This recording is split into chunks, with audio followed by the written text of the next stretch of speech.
Digitarina on teknisesti varsin yksinkertainen. Se koostuu äänestä, kuvista ja mikseipä vaikka videoistakin, jotka yhdistetään keskenään aikajanalle.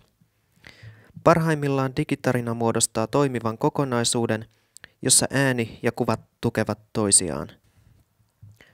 Digitarinan tekemiseen tarvitaan kamera valokuvien ottamista varten. Toki voi hyödyntää myös valmiita kuva-aineistoja, joita on lupa käyttää. Mikrofonia puolestaan tarvitaan äänen taltiointia varten. Kuvat ja ääni yhdistetään tietokoneella. Tietokoneen mukana tulevat yksinkertaiset videoeditointiohjelmistot, kuten Windows Movie Maker tai Apple iMovie, antavat varsin laajat mahdollisuudet digitarinan tekoon.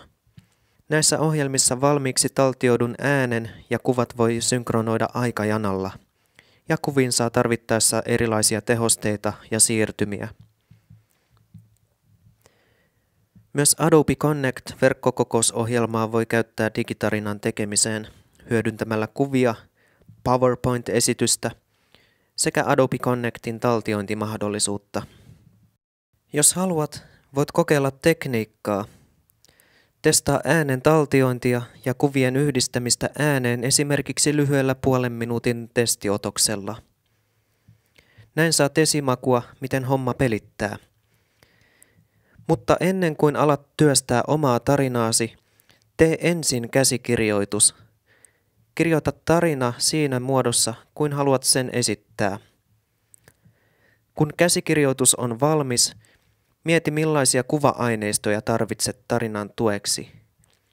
Tee kuvaluettelo, ota kuvat kameralla, piirrä tai hyödynnä vapaasti käytössä olevia kuva-aineistoja. Kun digitarinassa tarvittavat aineistot eli käsikirjoitus ja kuvat ovat valmiina, voit aloittaa teknisen toteutuksen.